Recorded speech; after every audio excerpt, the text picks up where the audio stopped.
All right. Hey, everybody. So I'm hoping that my internet stays working. Like I've told y'all before, I know my wife is, her hours were cut due to the COVID virus. So I know she's over there working today. And as I've told you all before, she has a two computer terminal. So it uses up a lot of the bandwidth of our wireless. So with the wind and we had tornadoes here. For those of you that aren't in Orangeburg now, we had tornadoes here this morning. So I think two of them hit and touched down in town. So I'm hoping that the internet, stays, maintains some integrity here. So what I want to do is I want to go ahead and wrap up on a Heart of Darkness today. And really the reason why I opted not to do a live stream today was because I really want you guys to concentrate more on reading Achebe's response to Heart of Darkness. And I think we can have a more generative discussion on that on Wednesday than we can with me just sort of lecturing on Heart of Darkness. I don't know. I know I say this a lot of times. I don't know that it's going to take me 50 minutes to do this. I'm kind of hoping that it doesn't. But there are some things that need to be hit on. I think that are still important about the novel or novella. Actually, for those of you who are really into your terminology, it's actually a novella. A novella is just a short novel.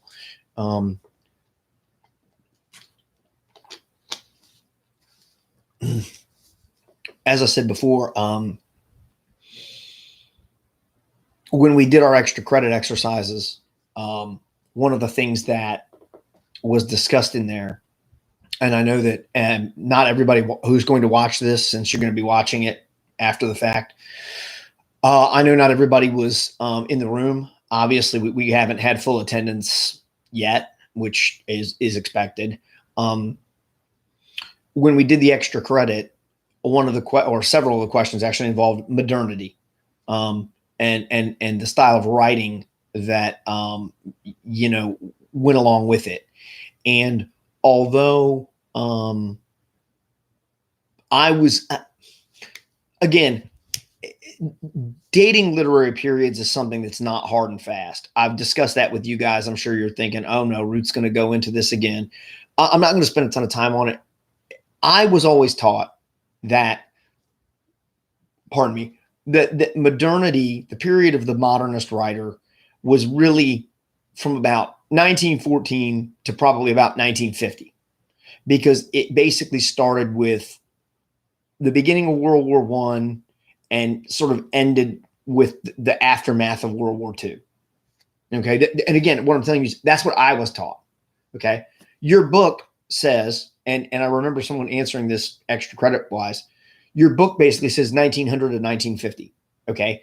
And the reason why I'm starting out there is this book was written in 1899. It was published in 1901. In a lot of ways, Conrad's work is a great example of an early modernist work. It's very fragmented. It's disjointed. It's supposed to be. And the fact that it's a frame narrative means that, it kind of, the narrative isn't really consistent at times. It's not supposed to be. That's the modernist style of writing. So one of the things I always tell people is, I know that this novella is not exciting. I know that. And I know that it's also not a very uplifting read. Okay. This is not the kind of book you wake up in the morning and start reading to start your day off on a positive note. Okay. I recognize that. That said, it's a very important piece of writing. If for no other reason than we know one thing started to happen toward the end of Victoria's era and into the 20th century. Now you guys know this, that we went over the extra credit exercises. England really started to lose its stranglehold over the world in the 20th century. And I think one of the things that Conrad's work is supposed to show you is that starting. And as bizarre as it may sound,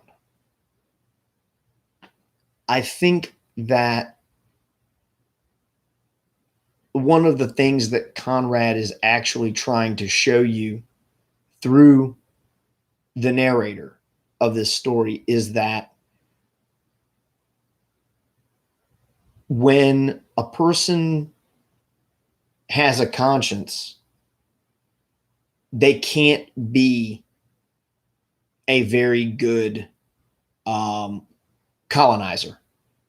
They can't be a very good imperialist. And I think there's one thing about Marlowe in this story is that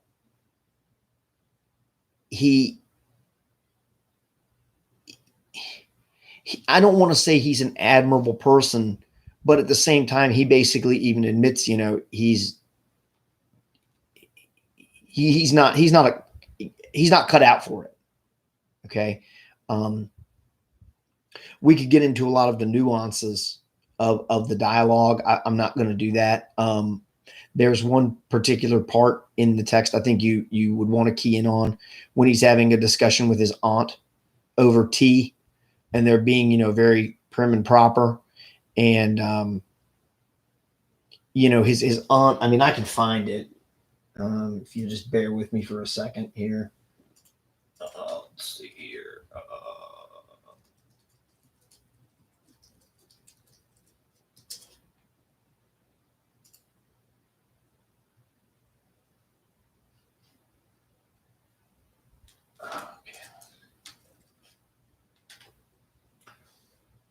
Oh, let's see.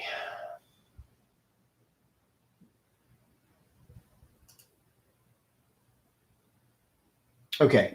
Again, I'm looking at a different version of it than I gave you guys, but there's a part here where he says, one thing more remained to do. Say goodbye to my excellent aunt. I found her triumphant. I had a cup of tea, the last decent cup of tea for many days, and in a room that most soothingly looked just as you would expect a lady's drawing room to look. We had a long, quiet chat by the fireside. In the course of these confidences, it became quite plain to me I had been represented to the wife of the high dignitary, and goodness knows how many more people besides, as an exceptional and gifted creature. A piece of good fortune for the company. A man you don't get hold of every day. Good heavens. And I was going to take charge of a 2-penny, halfpenny river steamboat with a penny whistle attached. It appeared, however, I was also one of the workers with a capital. You know? Something like an emissary of light, something like a lower sort of apostle. There had been a lot of such rot let loose in print and talk just about that time, and the excellent woman living in the rush of all that humbug got carried off her feet. She talked about weaning those ignorant millions from their horrid ways, till upon my word she made me quite uncomfortable. I ventured to hint that the company was run for profit. You forget, dear Charlie, that the laborer is worthy of his hire, she said brightly. It's queer how out of touch with truth women are. They live in a world of their own, and there has never been anything like it and can never be. It is too beautiful altogether, and if they were to set it up, it would go to pieces before the first sunset. Some confounded fact we men have been living contentedly with ever since the day of creation would start up and knock the whole thing over.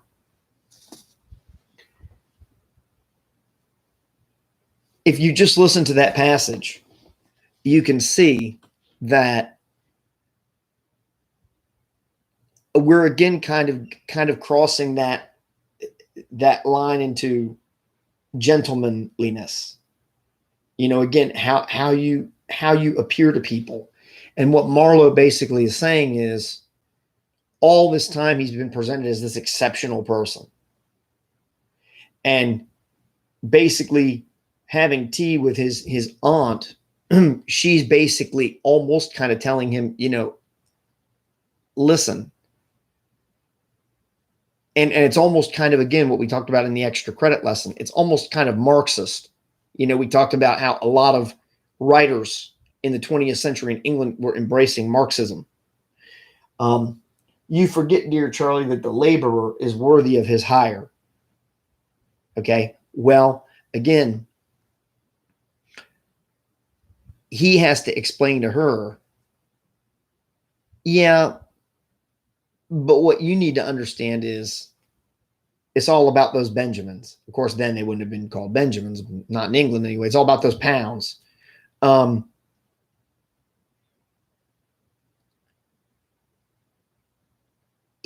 This is where I'm going with this. There is no real personal stake or personal glory in this for Marlowe. Marlowe is really little more than like probably what we would think of as being like a mechanic. He's a guy who knows how to work on ships. Presumably, he's a guy who you know is probably a moderate sailor, but more than anything else, he's a mechanic. He can fix ships, and he knows a lot about travel. Presumably sea travel, and this is where I'm going with this. To him, this is just a job. This is just a way to get paid. Okay. You have to understand, like, there's a difference in attitude between a person who's doing a job to get paid. And in fact, I'll use a term for you here. And in class, Tanika, again, I apologize to you because we're not in class, and we were going to watch Apocalypse Now, which is a sort of an adaptation of A Heart of Darkness. Marlowe basically is a mercenary. And what mercenaries are people who work basically, they lend themselves out to the highest bidder. That's what a mercenary does. And I think maybe he's depicted as being maybe a little bit better, class-wise than your average mercenary, but make no mistake. I mean, he's a mercenary. He's been hired to do a job. The job is to go find KURTZ and to kill him. And Marlowe looks at it again as being it's a job. It's a way to make money. Whereas a lot of people who were more imperially minded, they were more minded, they were more involved. They wanted glory. See, KURTZ is the example of the guy who went sort of gallivanting in imperial ventures to gain glory. Because if you finished reading, what you realize is that basically KURTZ became almost like a warlord who took over an entire village and basically enslaved the people there to do what he wanted.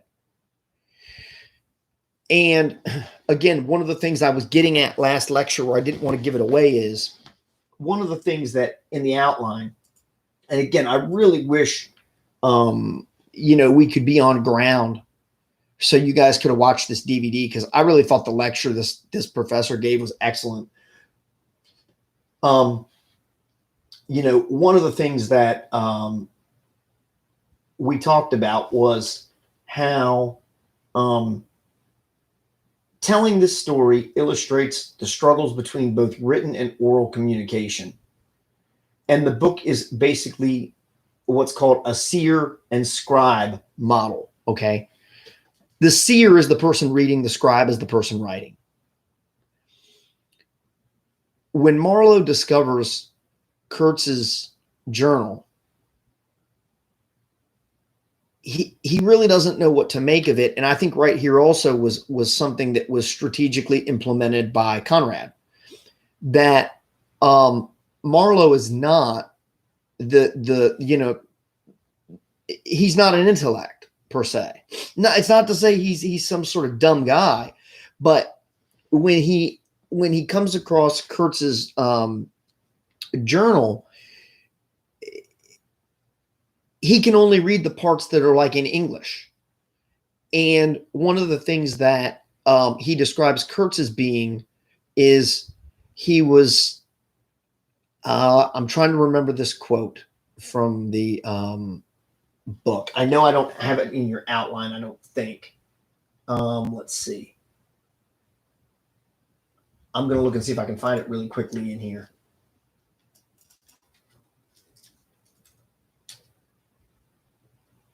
Let me see. I'm trying.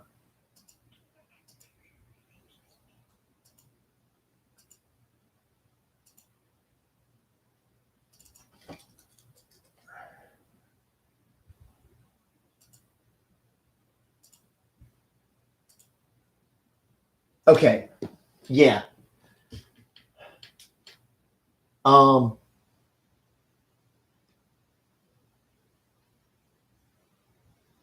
The original KURTZ had been educated partly in England, and as he was good enough to say himself, his sympathies were in the right place. His mother was half English, his father was half French. All Europe contributed to the making of KURTZ, and by I learned that most appropriately, the International Society for the Suppression of Savage Customs had entrusted him with the making of a report for its future guidance. And he had written it too. I've seen it. I've read it. It was eloquent, vibrating with eloquence, but too high strung. I think 17 pages of close writing he had found time for. But this must have been before his, let us say, nerves went wrong and caused him to preside at certain midnight dances, ending with unspeakable rites, which, as far as I reluctantly gathered from what I heard at various times, were offered up to him. Do you understand? To Mr. KURTZ himself, but it was a beautiful piece of writing. The opening paragraph, however, in the light of later information, strikes me now as ominous. He began with the argument that we whites, from the point of development we had arrived at, must necessarily appear to them, the savages, in the nature of supernatural beings. We approach them with the might of a deity, and so on and so on. By a simple exercise of our will, we can exert a power for good practically unbounded, etc., etc. This is the seer scribe model. Okay, that's being illustrated there. This is Marlowe. Again, this is how it's a framed narrative. Right, here's what I was telling you about how what you're actually getting here is third person. KURTZ is writing, Marlowe's reading, Marlowe's delivering it to Marlowe having written it down and then someone reading his account. Okay. He is reading what KURTZ has written here. This is not Marlowe's writing. He is the seer, KURTZ is the scribe. And one of the way KURTZ is described there is basically he is like the perfect hybrid of what a European education would be. English and French. Two also very opposing customs, which is also kind of interesting. So one of the things I wanted to get at is, yes, Marlowe is able to read the parts of the report that are written in English. But then he gets to a part of it where he doesn't know what it is, and he actually thinks it's written in what he calls cipher. Okay. Well, if you're reading this and you don't know what cipher is, that's okay, because when I first read this, I didn't either. All cipher means is code. It's written in some sort of code language. Well, it's not. It's written in Cyrillic. Okay. Cyrillic is Russian. And one of the things that he notices in his reading of this journal is that over in one of the margins is written what he says is a very chilling line. It's a very famous line in our, in the English language. Exterminate the brutes.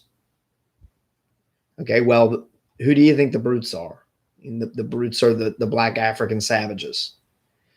And this is kind of supposed to show, his descent into madness. And that's kind of what that whole description there I just read you. And I don't want to get into doing too much of that. That's kind of what I just read you is saying, is that KURTZ almost, by through Marlowe's perspective, by sort of imbibing or immersing himself into this African culture, KURTZ was setting himself up to become perverted in some way. Now, again, you got to remember that's the European way of reading it. Okay. I don't think that's the case. I think more what happens is what I talked about in the last lecture, which is what happens when you find out that you can basically do what you want and your power isn't checked. Would again, the rhetorical question I posed was, would we remain good people? Because we'd all like to think we would. We all like to think we do the right thing. But the fact is if we can get away with doing things that maybe we wouldn't be able to get away with doing elsewhere, would we do them? Or would we stay true to our sort of moral code? And I think, again, that's where the title Heart of Darkness comes in. And I think maybe, again, what we'll talk about on Wednesday and sort of what I sent you out in the email this morning is I think Achebe tended to kind of maybe think that the title Heart of Darkness was about, I think what he inferred it to mean. And again, I'm not saying he's wrong. I'm trying to, shed some light on it.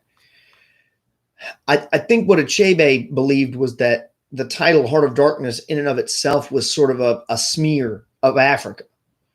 I think what he believed Conrad meant by that title was, if you go into Africa and even if you're the purest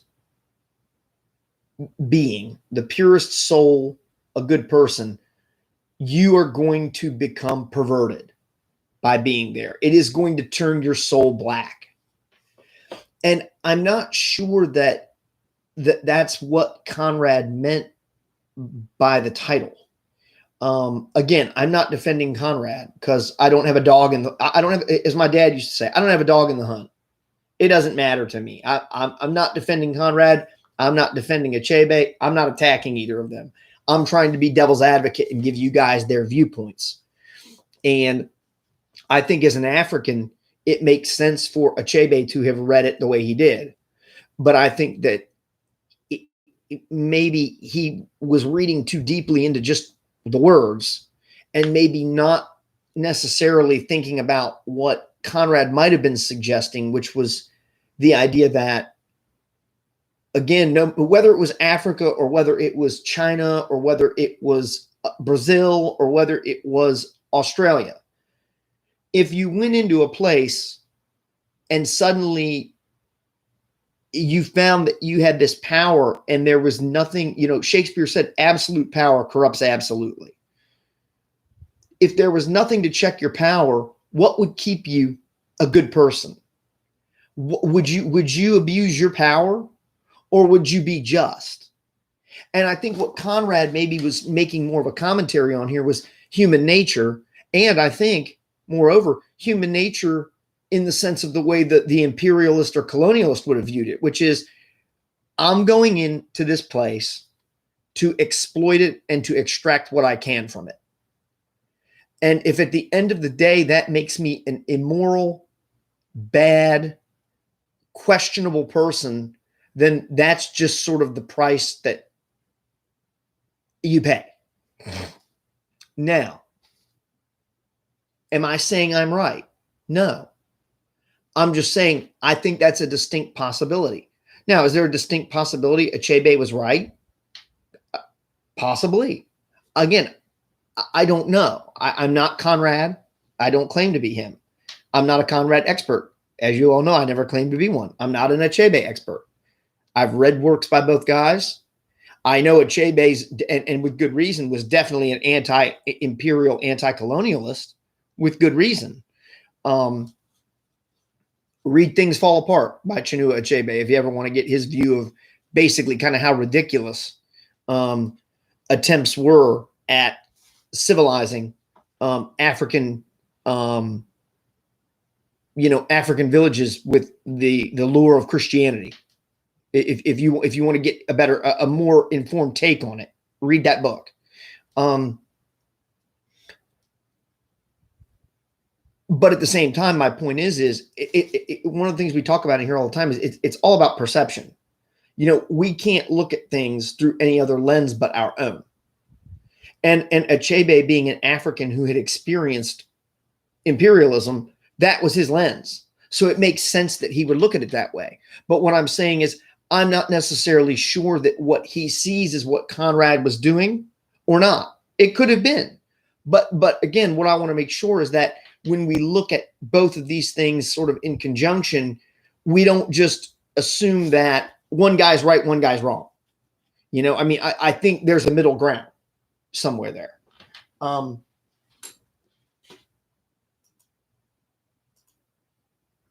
And so one of the things that I know I didn't teach you guys, but I taught my freshman students, is a book called The Things They Carried by Tim O'Brien. Great book. Okay, it's a 20th century book. I think it was around 1990. It's about the Vietnam War. And in it, one of the things that O'Brien makes a consistent point of discussing is, why do people tell stories about war? And one of the things that one of his characters consistently says is, there's never any moral to a story about war.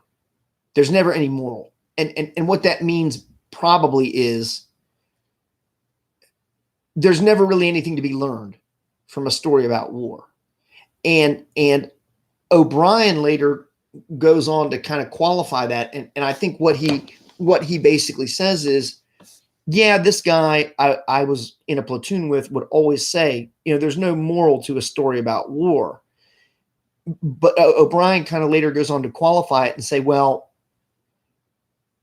the reason, if that's true, the reason it's true is because most of the people who are hearing these stories don't know anything about war, or they already have a firmly entrenched opinion about it. So if you're someone who's been in war and you're trying to convince a person about it who already has their mind made up about what it is, how bad it is, etc., there's no moral to anything you tell them anyway. They're not going to learn anything from it, basically, is what he's saying. Okay. And war is just one of those sort of topics. Well, if you notice on the handout I gave you, down toward the bottom of it, there's a point to the storytelling.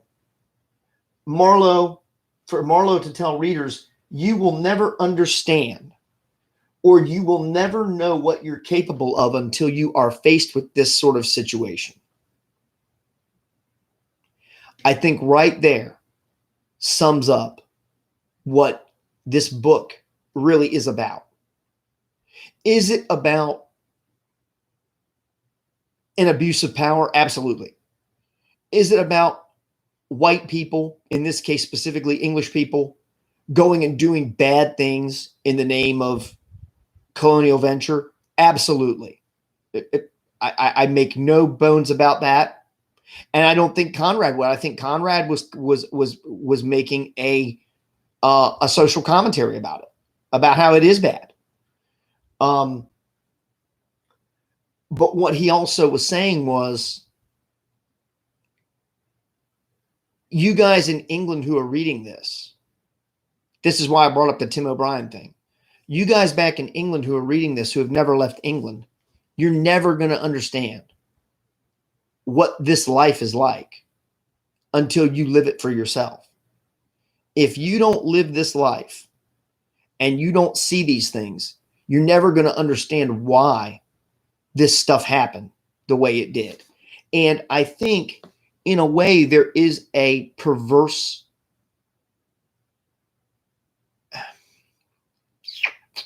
trying to think of the word here. A perverse sense of needing to overcompensate for what KURTZ has done on Marlowe's part.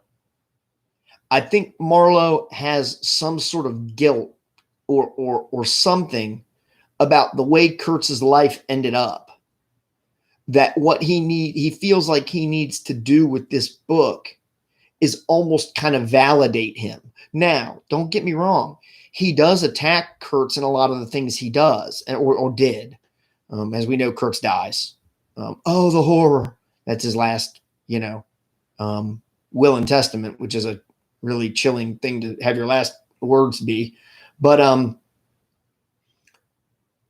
it's almost like there's a need there to defend him. And I don't think, and maybe this is another thing, and a lot of times my wheels are turning as I give a lecture. None of this stuff is prepared. You see, I don't have any notes or anything.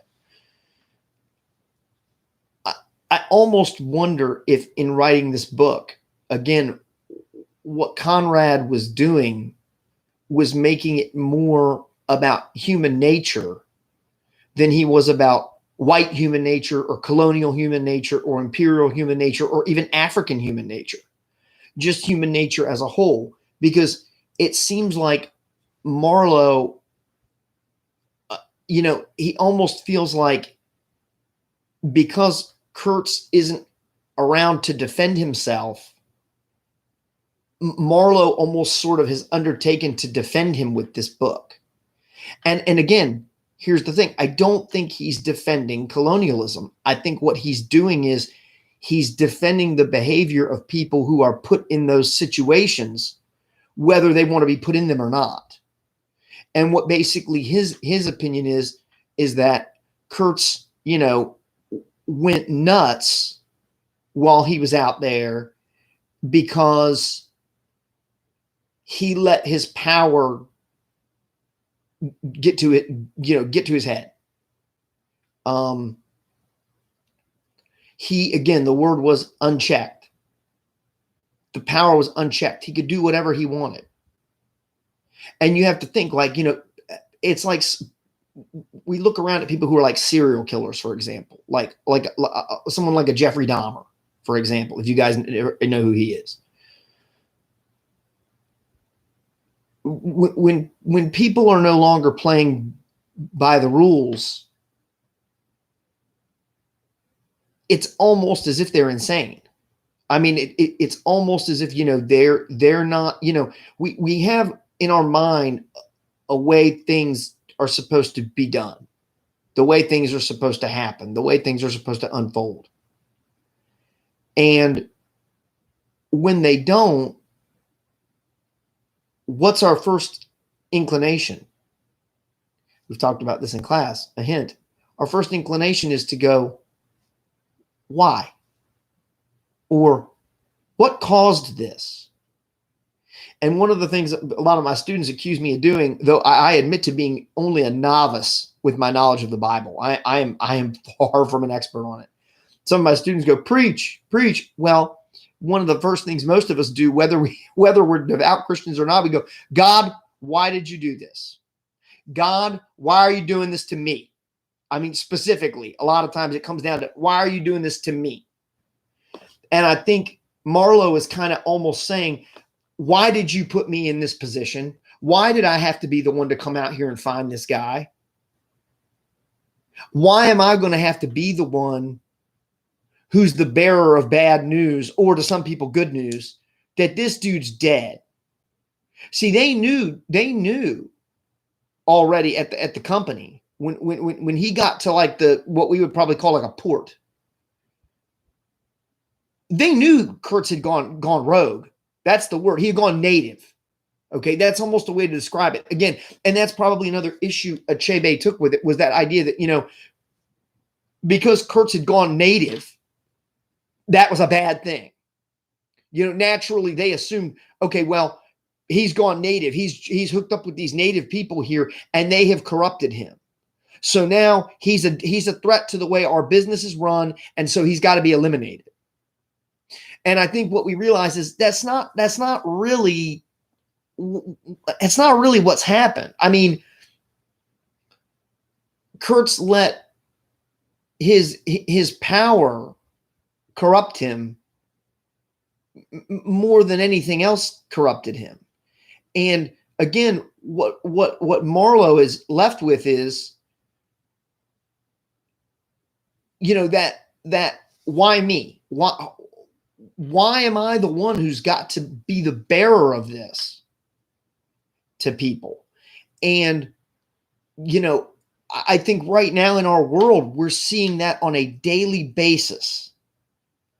We're seeing lots of people who are questioning their faith, and we're seeing lots of other people who are embracing their faith. This virus, I mean, it's like nothing in my 40 years that I have ever experienced.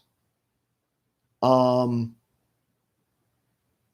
you have to remember, in my 40 years, I mean, I remember when AIDS first became like a more than just a blip on the radar screen. And I don't know if I talked about this in you guys' class or if it was another one, because I've been doing so many lectures and they've all been taped. A lot of times, you know, I remember things based on where I am when I do them. And if I had given this lecture in your class, I probably would be more inclined to remember it. But because I give all my lectures from here, I don't remember if it was your class where I talked about this or not. I don't think it was. But you can go ask. Most of your parents are probably a little older than me. You can ask your parents this. When AIDS first became a hot button concern to the world was the probably mid 80s. And guess, unsurprisingly, guess what group of people were blamed for not only starting AIDS, but propagating it? It should be no surprise. African-American homosexual males. And you can ask your parents about this. This is absolutely the truth. That was the group that was blamed. And here's a probably good reason why that is. When bad things happen, what's the easiest thing to do?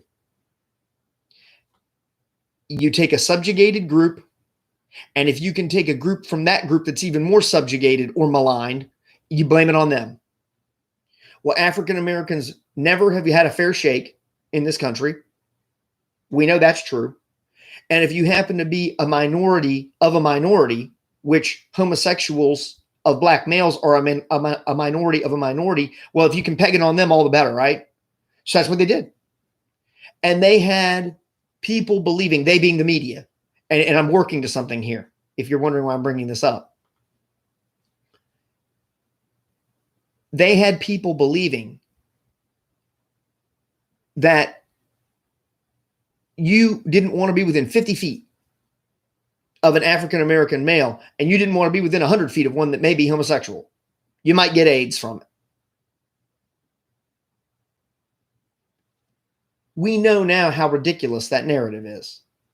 But my point is the fear-mongering that was done by the media put the blame for an entire virus on a group of people who had no more to do with it than people who were white homosexuals, straight white and or black people,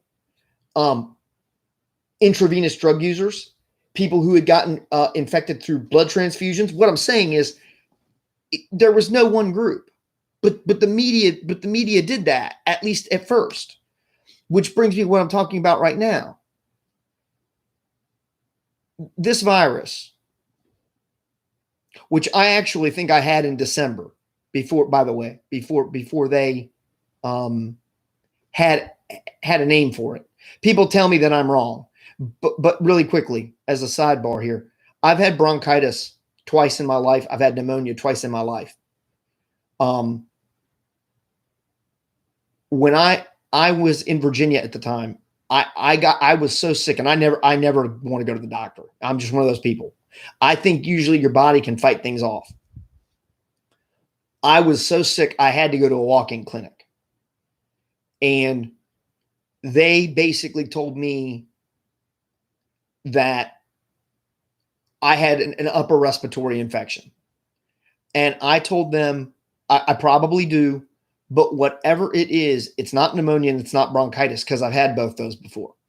Whatever I had, It wasn't that. Now, some people have told me, well, if you had coronavirus, you'd be dead. Okay, well, we know also now that that's not true either. Okay. The point I'm getting at is I'm still here. I believe I had it. And what I'm telling you is to watch the news, you would think that if you get this thing, that, they may as well put you in a body bag. It's not the plague. I'm not, again, I've talked about this before here. I'm not minimizing it. It is a very dangerous thing. You don't want to be going out and in groups of people if you don't have to do that. Obviously, we know that. We know about if you can wear a face cover. I wear a bandana. I probably look like a bank robber when I go out, but I wear a bandana. My point is we know this thing's nothing to fool with. I'm not saying that, but what I am saying is the media has made it to where people are terrified to even leave their houses. And it has a lot of people going, these are the end of the time. These are the end times. I mean, there's locust plague in Africa right now, just like in the Bible, the plague of the locusts. We're getting all this crazy weather, tornadoes up and down the Gulf, even here. There's a volcano going off somewhere, I believe I read. What I mean is people are looking around going, this is the end of days. I'm not God. Maybe it is. But my point is a lot of people are now looking and going, well, if this is the end of the days, God, why are you doing this? God, why? And my point is there's kind of two ways you can respond to when you have adversity. You can either embrace your faith or you can sort of rebuke it. And I think we're seeing a lot of that. And that's bringing me back to Marlo here. I think Marlo is saying, God, why did you put me in this position of all people? And I think, again, that's why this is more of a commentary on human nature than it is on white human nature or black human nature.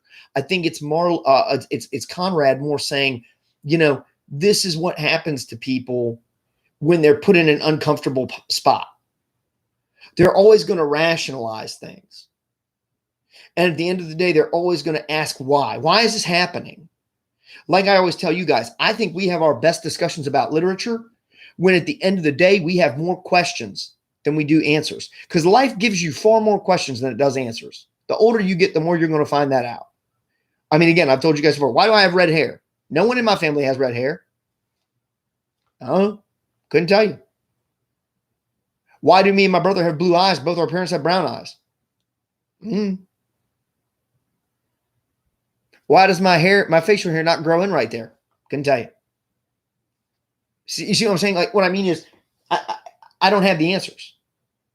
So at the end of the day, it's just a question. I can't answer it. And, again, I think that one of the last points that was made by the professor on the lecture, and I'm getting ready to wrap up. I'm amazed I've gone this long, actually. Ironically, KURTZ is educated and cultured. He's the best of what Europe has to offer. However, even he is not impervious to losing his mind when he's in this circumstance.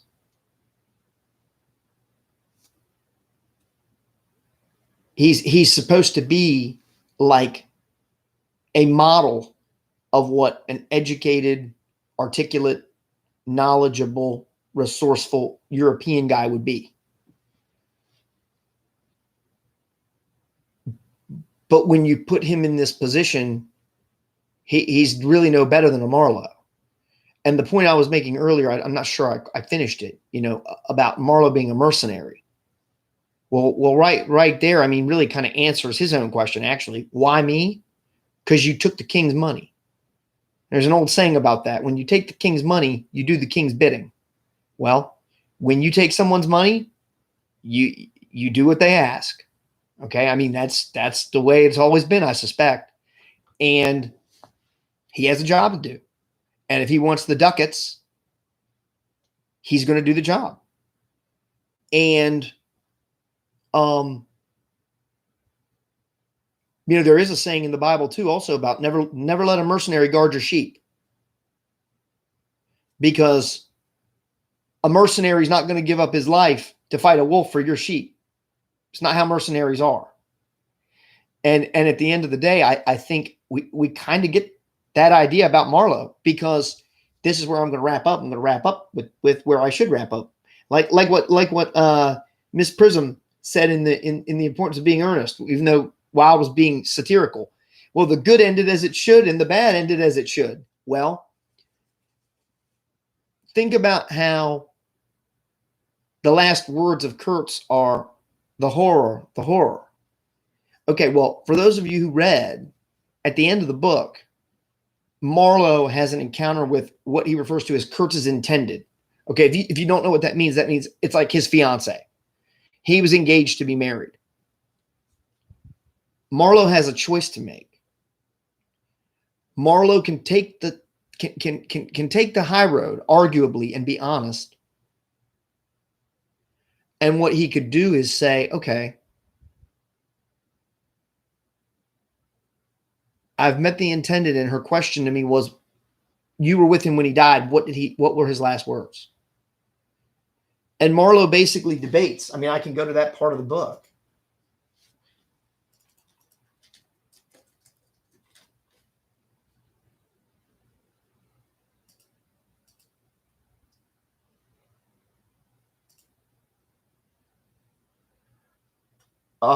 Yeah. All that had been KURTZ's had passed out of my hands. His soul, his body, his station, his plans, his ivory, his career. There remained only his memory and his intended.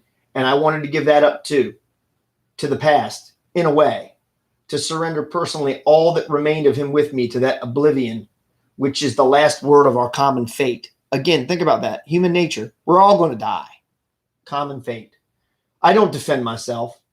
I had no clear perception of what it was I really wanted. Remember, again, perception is reality. He's admitting, I don't really know. Again, is that confusion? I don't really know what to do.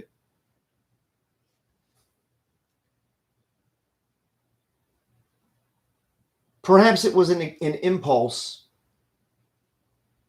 of unconscious loyalty, or the fulfillment of one of those ironic necessities that lurk in the facts of,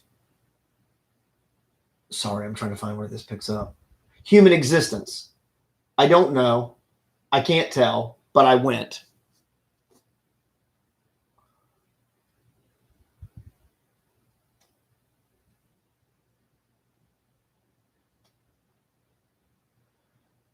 He wanted no more than justice. And I'm skipping ahead here. No more than justice. I rang the bell before a mahogany door on the first floor, and while I waited, he seemed to stare at me out of the glassy panel. Stare with that wide and immense stare, embracing, condemning, loathing all the universe.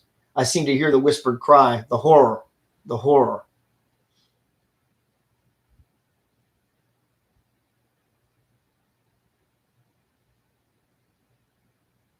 He was a remarkable man, I said unsteadily. Then, before the appalling fixity of her gaze that seemed to watch me for more words on my lips, I went on. It was impossible not to. Love him, she finished eagerly. How true, how true. But when you think that no one knew him so well as I had all his noble confidence. You knew him best, I repeated, and perhaps she did. But with every word spoken, the room was growing darker, and only her forehead, smooth and white, remained illumined by the inextinguishable light of belief and love.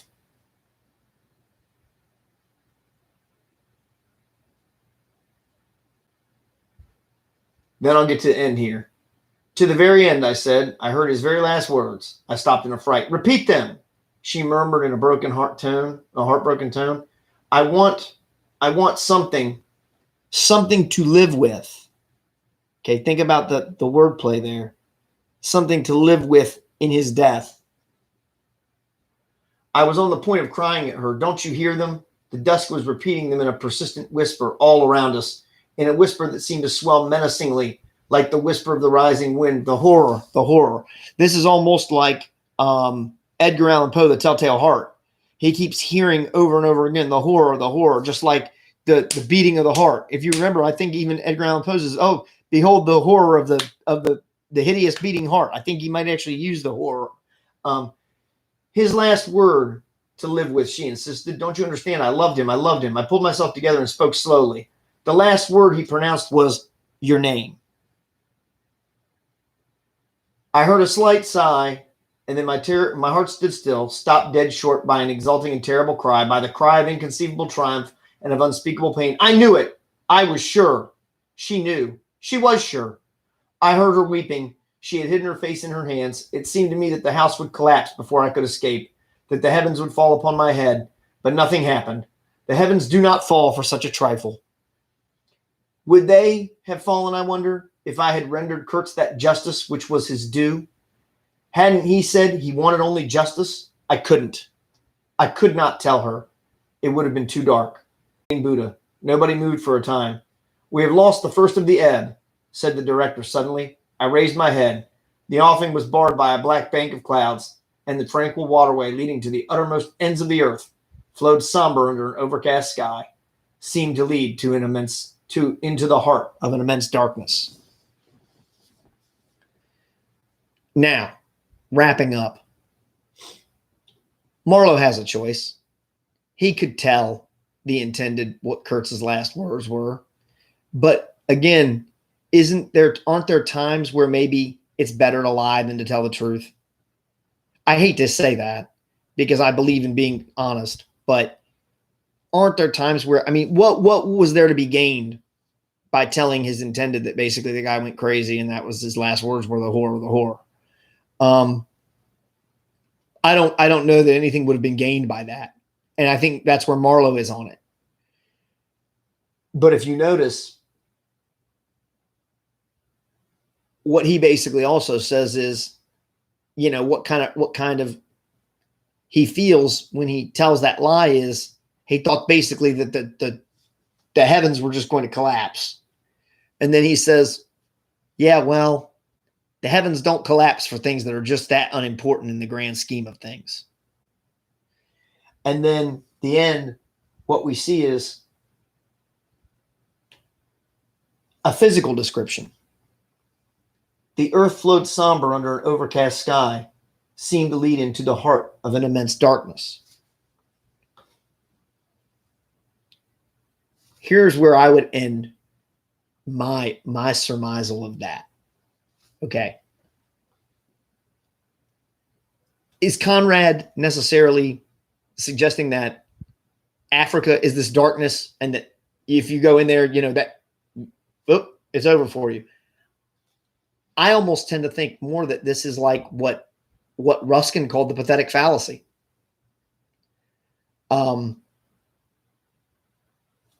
It's dark by comparison, to get a sense that what this narrator is doing here is basically saying, like, you know, what they see as far as the darkness is reflective of the darkness that's within every person. It's just that surrounds you is almost like a black cloud, like what Ruskin would have said about a pathetic fallacy, where what you're saying is that basically the environment is what's reflective of what's going on within you. So KURTZ going mad, and KURTZ, you know, his physical condition, which is ultimately bad. He's got tuberculosis or something, and he dies. But it would almost be that physical sickness is a manifestation of the mental sickness. It's almost like, again, when people make themselves sick, it's like, I'll bring up this virus again. There are people who are hypochondriacal, who would go out into this and could be perfectly healthy. And if they walked into a store and got within 10 feet of somebody and the person coughs, that person would think they got it. They'd come home, they'd be laying in their bed, shivering and shaking, and they'd be perfectly healthy. It would be completely psychosomatic, meaning self-thought. Okay. I think that's a lot of what this book is actually doing. I think a lot of it is suggesting that, you know, we have a way of making things that are outside of us representative of us, of what's going on within us.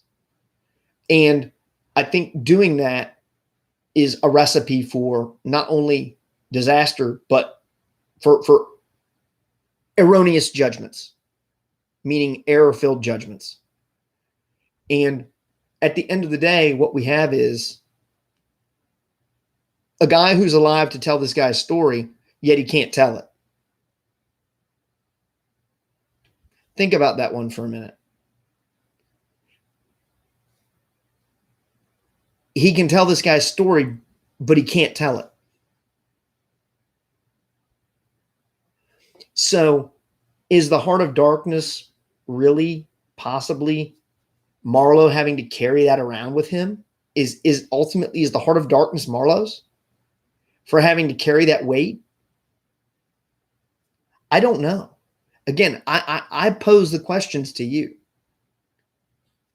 I'm not here always to answer the questions. I know that's what the teacher's supposed to do, but that's not always my job. I think in this case, it's my job to facilitate a question or facilitate a discussion that gets you to where you're comfortable with whatever you think the answer to that question is. I'm not going to give you one. I think that there's a heavy burden on Marlowe, and it doesn't have anything to do with his encounter with African people. And ultimately, you have to remember, yeah, part of this is KURTZ's story, but Marlowe is the one who's retelling the story. So really, it's Marlowe's story, even though it's being told by someone else. So you have to understand, again, really, this is Marlowe's story. And basically what it is that, we know that through this third party, Marlowe felt like he couldn't tell KURTZ's story for whatever reason. And again, think about that burden. I'm sure that for him, there was some sort of burden that came along with that, including having to lie to the guy's fiance. So maybe that's where we're well to end it here, is that maybe the heart of darkness never had anything to do with KURTZ. Maybe the heart of darkness never had anything to do with Africa.